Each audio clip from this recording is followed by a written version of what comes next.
Hello and welcome.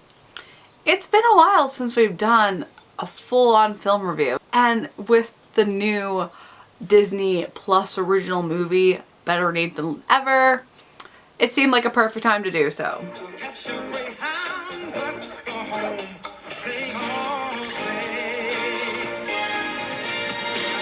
Going into this, I made sure to keep reminding myself that yes, this is not for my target demographic.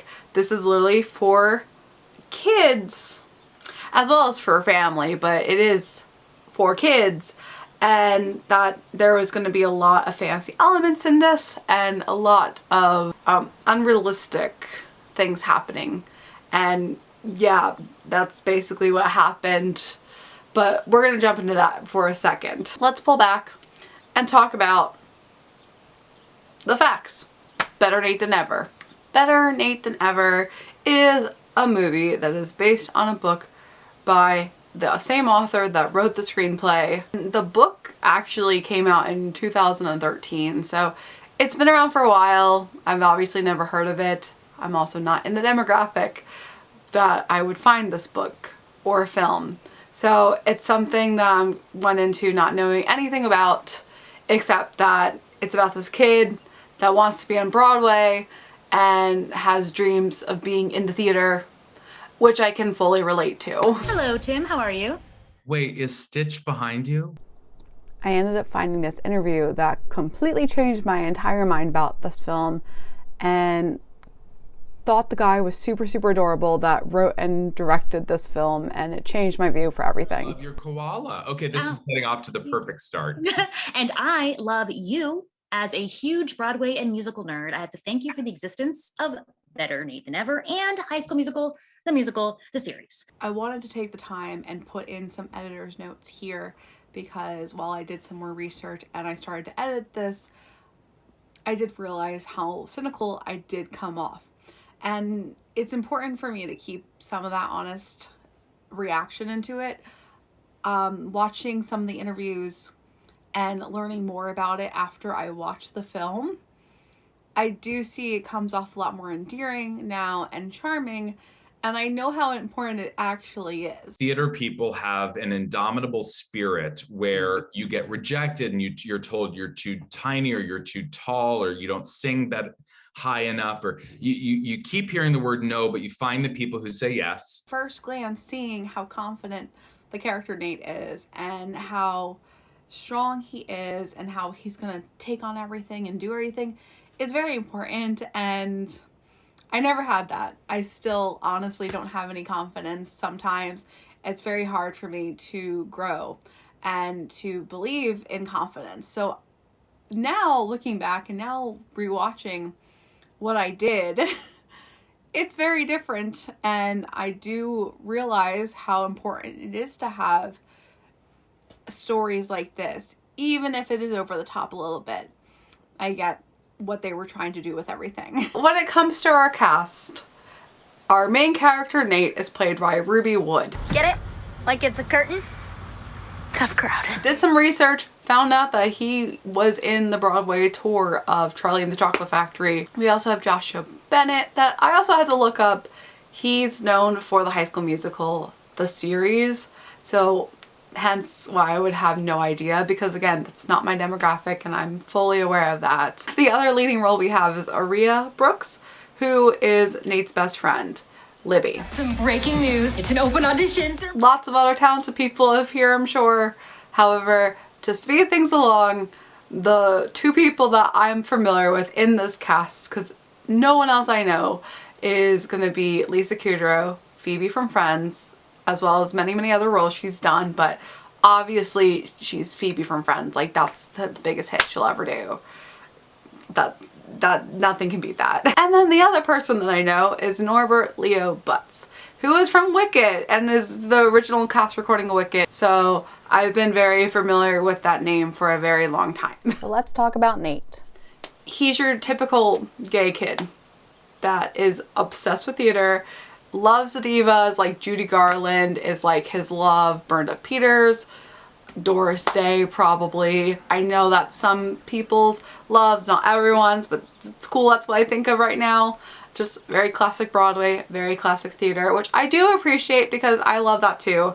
And I grew up with that as well, except I'm just a typical female. Nothing special there. We open up to one of the first songs on Broadway, and that sets our scene. It is really well done. You get to see his world and how he's excited about being able to be in this school play. Now keep in mind, he's also in 7th grade, okay? So he's like 12, 13. This is literally the start of people's theater careers. Like, even when I was in school, yeah, we had plays in middle school, but you know, you don't get into the bigger plays until you're in high school. So the fact that he's upset about not getting a role in a play yet, I get it, but also you have to earn your spot. Like, you can be talented, but especially when you're going through school plays, in reality here, you have to earn your spot. And it's all about seniority. And yeah, there's a lot of favoritism, but it is seniority as well. And so the fact that he's so upset about not getting the lead role in this play, but still getting cast, is once again a little bit over the top for me. Personally, it is very hard for me to be so positive and optimistic about the results of this film because of the fact that I've basically had real life experiences. Not to this extent, I've never gone to a Broadway audition yet, but from the years of me knowing about theater and seeing how theater experience works, it is one of those films that it's definitely fantasy based, and there are going to be times where I just feel cynical about it because it's so not real, and I know that's on purpose. I know that it's supposed to be more of an inspirational story, and we have that. I don't know if I've auditioned for anything in maybe a decade, so I might be a little bit out of touch, but I also do realize how serious the business can be, and it is sadly filled with a lot of favoritism, with a lot of nepotism, just like anything else is. So looking back again, it is sad that I have such a cynical view of this, and I would love to be able to be fresh and kind of start over and have more hope for the industry. And that's something that maybe will give me a second chance, but this film obviously attacked me in so many levels. You have your standard plot where this kid dreams of being on Broadway, is defeated by not being able to get in a specific role for his play, although has still been cast in said play, and his best friend Libby is able to find an open casting call for Lilo and Stitch on Broadway. So that's the main goal of here. They decide to go from Pittsburgh to take a bus over to go and audition for Lilo and Stitch on Broadway. Again, completely remembering that this is not my target demographic and that they're trying to be inspirational, but there's so much like unrealisticness that makes it cynical, and I'm trying to be nice about how I talk about this, but it's one of those films that, again, this would never happen in real life. There's too many circumstances that had to line up in order for these events to go the way they do. And yeah, that's why it's a film. That's why we have this story. But just watching it, I was so, my suspension of disbelief wasn't there. And that's something I've talked about a lot in different reviews, where you have a lot of films that are completely fantasy and the suspension of disbelief is good.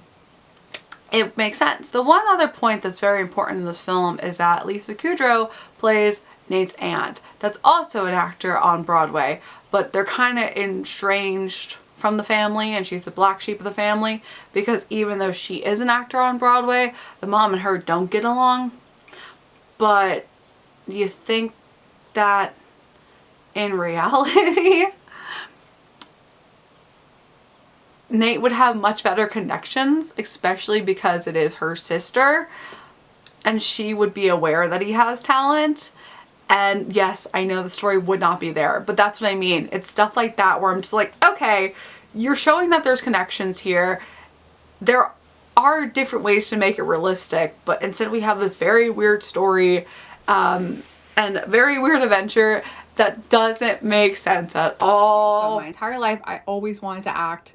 I always was drawn to the theater. I always loved the idea of acting and always tried my best and didn't get anywhere.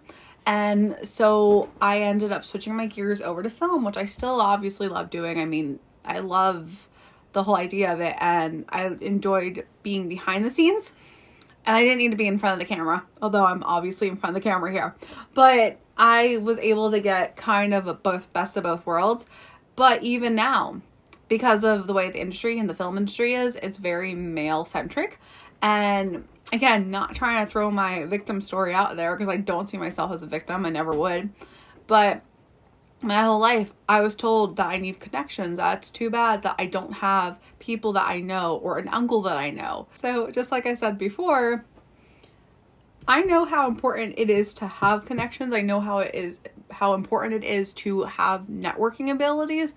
And so the fact that they literally rewrote in this character that is an aunt of his that's on Broadway, and they don't have that opportunity for her to give him tips, to be an actual mentor, that just got me off too, because I'm like, that's not realistic.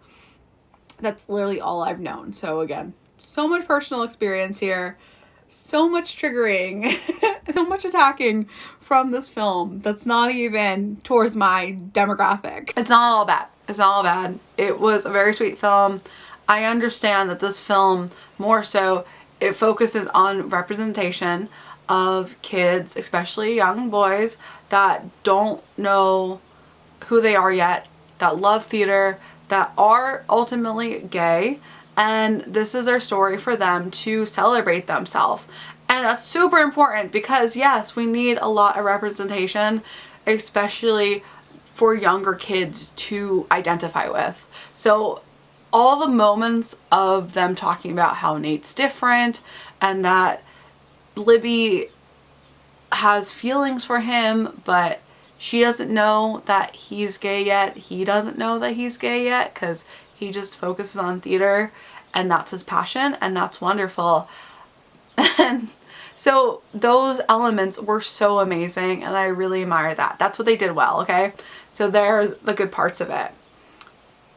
I'll always, always, always praise for representation, especially when it comes to your identity, and for kids to appreciate and be able to see that, yeah, this is okay, and this is normal, and this is who I am. And with all that in mind, now it's time to break down all of the tiny problems that I had with this film. Within a couple of minutes of this film, they're literally roasting on how Wicked lost the Tony to Avenue Q for Best Musical. I mean, should Wicked have beaten Avenue Q at the 2004 Tony Awards? Obviously. I rest my case. No. Avenue Q fully deserved that Tony. How? That's a personal problem of mine. I love Wicked, but Wicked is so overrated in the theater community. And I say that saying I love Wicked. I listened to the Wicked soundtrack when it came out. But Avenue Q is such a special entity of its own that literally creating a Sesame Street for adults with puppets and literally teaching life lessons. Kids, you don't understand. You don't understand how brilliant Avenue Q is.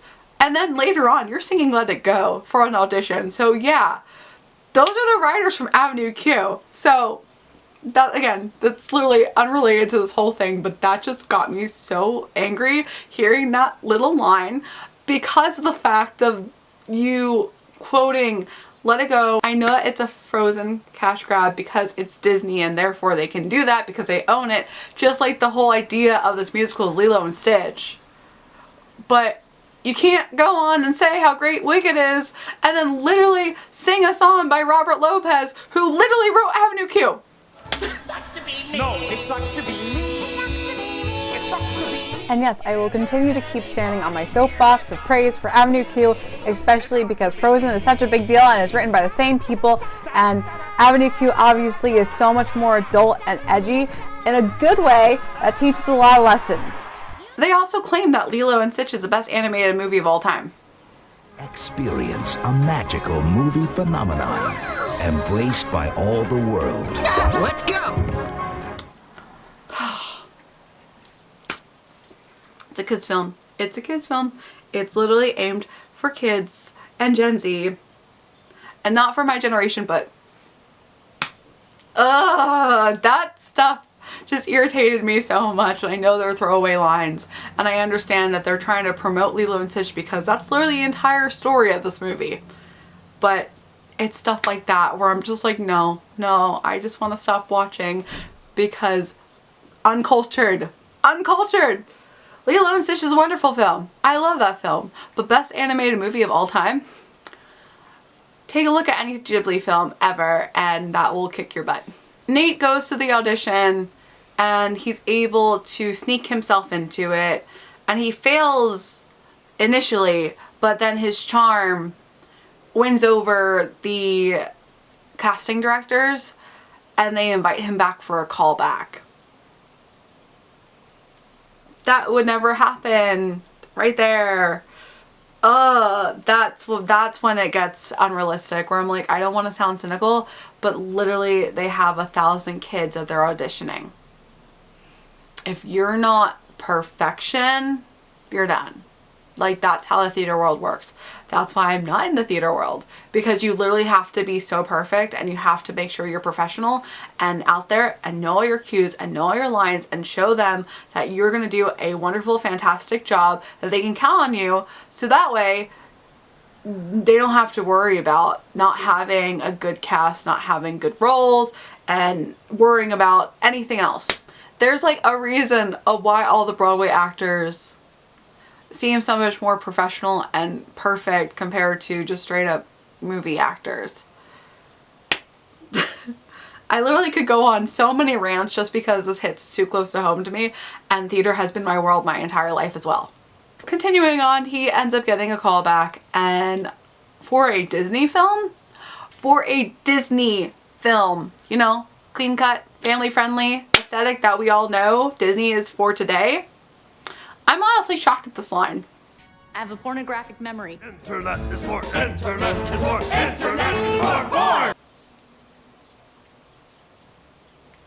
How did this get in?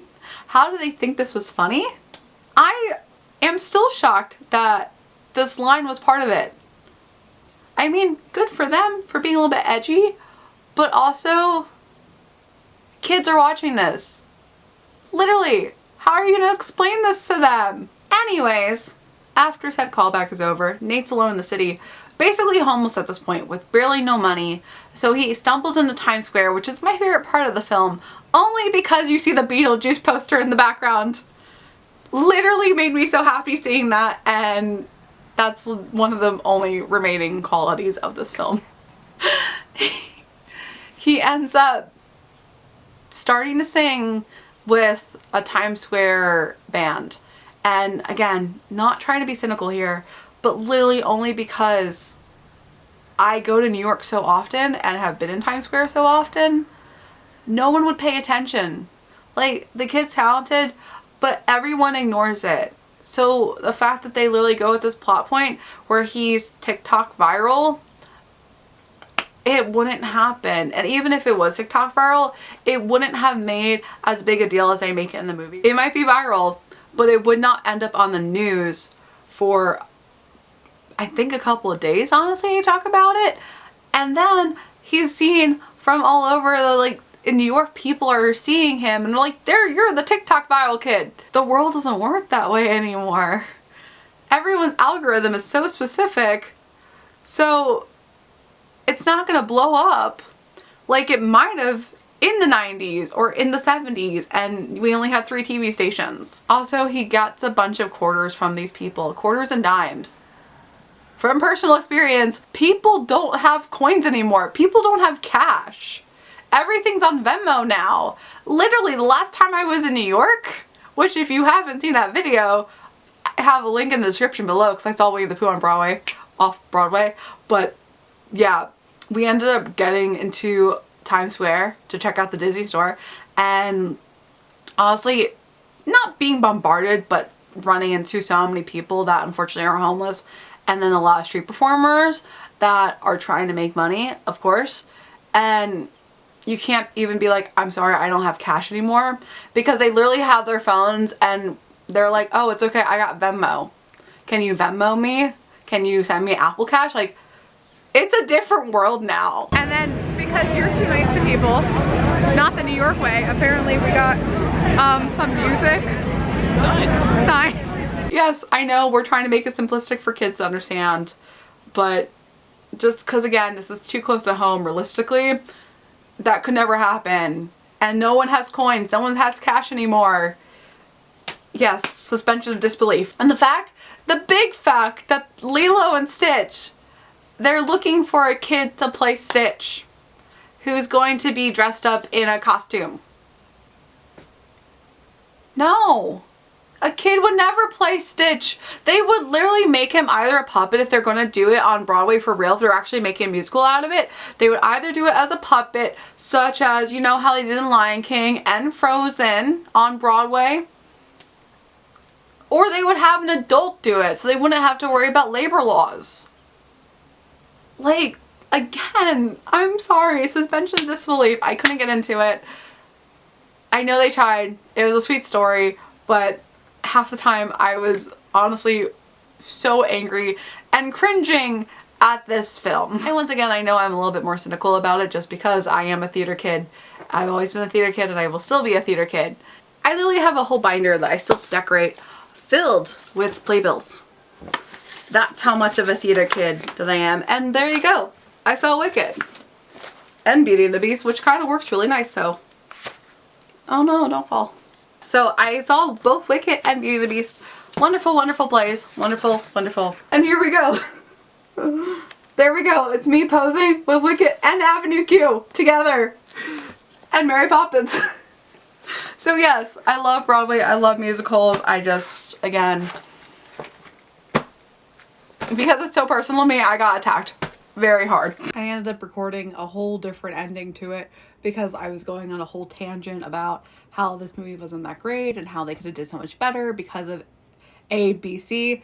And looking back, I didn't want to include that in there because, once again, doing a little bit more research, taking a step back and realizing, once again, how personally attacked I was outside of this simple story. I wanted to kind of end it differently. Obviously, once again, representation is super, super duper important. I'm very happy that they were able to focus on the whole idea of family, found family. It's a really great identity film for people, for kids that are still learning who they are.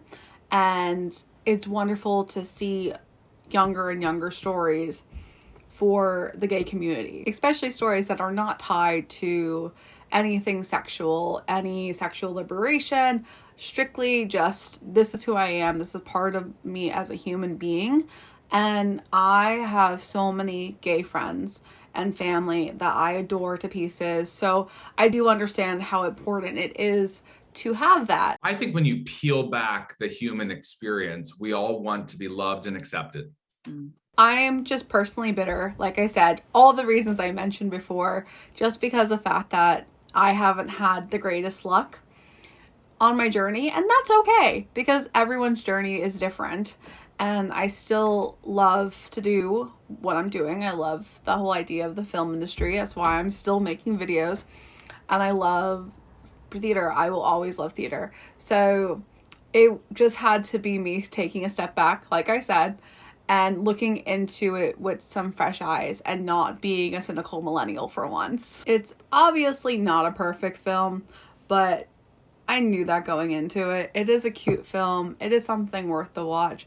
And it is very sweet for the most part and has some very, very heartfelt moments. So it is better than what I thought.